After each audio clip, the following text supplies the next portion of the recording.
حامد کرزی څنګه له طالبانو ناهیلی شوی؟ ولې د طالبانو پر دولت باندې نیوکه کړې ده؟ تازه کرزي څه ویلي دي؟ جزئیات په ویډیو کې وګورئ او چینل سبسکرایب کړئ. السلام علیکم، ستړي مشئ. د افغانستان پخوانی ولسمشر حامد کرزي د برطانیې له سنډي ټایمز ورځپاڼې سره په تازه مرکه کې د طالبانو پر اعلان کړي حکومت کنایوي نیوکې کړې دي او ترې ناهیلی ښکاري. کرزي په دې مرکه کې ویلي افغانستان داسې حکومت ته اړتیا لري چې ښه خدمات وړاندې کړي، نړۍ سره یې اړیکې ښې وي او خلک له ویرې پرته ورسره د خوشحالۍ ژوند وکړي. د کرزي په خبره دی د دویم مقاومت جبهې او طالبانو د مذاکراتو له پایلو ناهیلی شوی او هیلهمند دی چې د طالبانو دولت ټول ګډونه او د ټولو د منلو وړ وګرځېږي.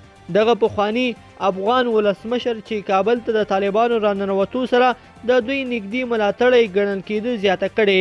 طالبانو ته مې د ښځو د زده کړو په دولت کې د دوی د مشارکت او دغه راز ملي بیرغ د ارزښت په اړه ټینګار وکړ.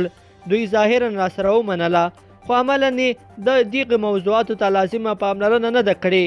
حامد کرزي ټینګار کړی چې د افغانستان دولت باید د ټولو قومونو هنداره وي او ټول خلک باید پکې ځان وویني. د ده په وینا د طالبانو اعلان کړی سرپرست حکومت د ټولو قومونو نارینه او ښځینه مشارکت نه لري. طالبانو د کرزي څرګندونو ته تر اوسه کوم غبرګون نه دی ښودلی.